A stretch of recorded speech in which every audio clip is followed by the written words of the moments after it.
USA 9 News at 11. New reporting on a story we've been following since it first broke this afternoon. As we come on the air tonight, the Secret Service is searching for the driver who hit at least 2 people at the National Mall and then took off. A 75-year-old man has died. A 13-year-old girl is hurt.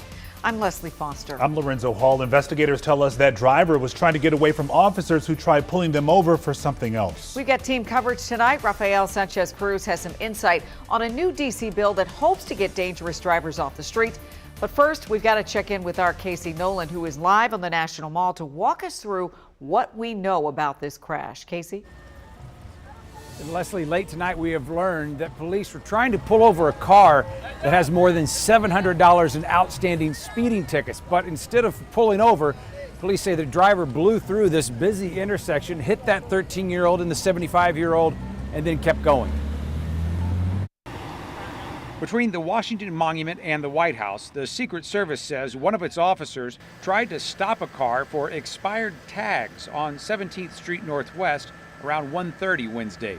But instead of pulling over, police say the driver ran through a red light and rush hour traffic, hitting at least 2 people at the intersection of 17th and Constitution. I walk down here probably 3 or 4 times a week. It's horrible to hear. It's really scary. One of the people police say the driver hit was a 75-year-old man from Philadelphia. The Secret Service says its officer did not chase the driver and instead stopped to help the man and a 13-year-old girl who was also hit. The girl, police say, was not seriously hurt and should be okay. The 75-year-old could not be saved and died at the hospital. The Secret Service tells WUSA 9 the car they tried to stop was a blue Honda Accord with expired Virginia tags. A search of the plate number in D.C.'s records showed 3 outstanding speeding tickets going back more than 2 years with $720 in unpaid fines. You come here and this is the seat of the government and you can't even be law-abiding. If you don't have the money to get the tags, don't drive the car. If it's an expired tag, I'm obviously just stopping, but it makes me feel like, it makes me wonder if there was something else trying to hide which made him take off. Now, police have not publicly identified the 75-year-old who was killed. They have also not confirmed his connection or whether he was connected at all to the 13-year-old. Park Police and other agencies around the region have now joined the search for that blue Honda Accord. Zoe? We're thinking of that 13-year-old girl and that 75-year-old man's family tonight. Casey, thank you.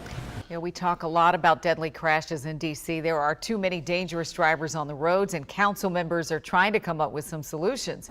Rafael Sanchez Cruz is at the Wilson Building downtown with a look at one of those proposed bills. And Rafa, what do we know about it? Yeah, Leslie, I spoke to the sponsor of one of those bills, Council Member Christina Henderson. She says the goal of her bill is to close some loopholes, but also remind district residents that driving is a privilege. The March crash that killed a rideshare driver and his 2 passengers on Rock Creek Parkway has prompted a series of D.C. legislation aimed to get dangerous drivers off the roads faster. This is something that has happening across the region. And so I think that this is just a small slice, but I think it's something for us to be able to tighten up. Council member at large Christina Henderson is behind one of the bills that seeks to immediately suspend licenses before conviction in cases where the drivers kill someone, leave the scene of a crash, or drive under the influence. Knowing what the backlog at the courts look like, it could be several months before someone has a case adjudicated. And technically during that time, an individual who has not been, detained pre-trial can continue to drive. Current D.C. law indicates that a driver's license is suspended following a conviction of certain traffic violations. An investigation into the driver behind the fatal Rock Creek Parkway crash showed that 43-year-old Nikita Walker had 3 prior DUI arrests in the district and 44 unpaid speed camera tickets at the time of the crash. Despite her record, the D.C. DMV had failed to suspend her license. The Department of Motor Vehicles is showing far less convictions than what D.C. Superior Court processed. And so what they're going to be going through DMV is a audit process going back 10 years to check each and every record. Councilmember Charles Allen, who is the chair for the Committee on Transportation and the Environment, has also introduced a series of bills, including one that would streamline license suspension for DUIs. Henderson says they plan to have another public hearing, and it's likely they will combine their two bills. Live in Northwest, I'm Rafael Sanchez Cruz, WUSA 9. Clearly, something has to be done about these dangerous drivers. Too many people, too many families have been ravaged by these accidents. All right, thanks, Rafa. And of course, our team will stay on top of this National Mall crash investigation and that bill that Rafael mentioned. We're going to post updates on our app and our website as soon as we get them.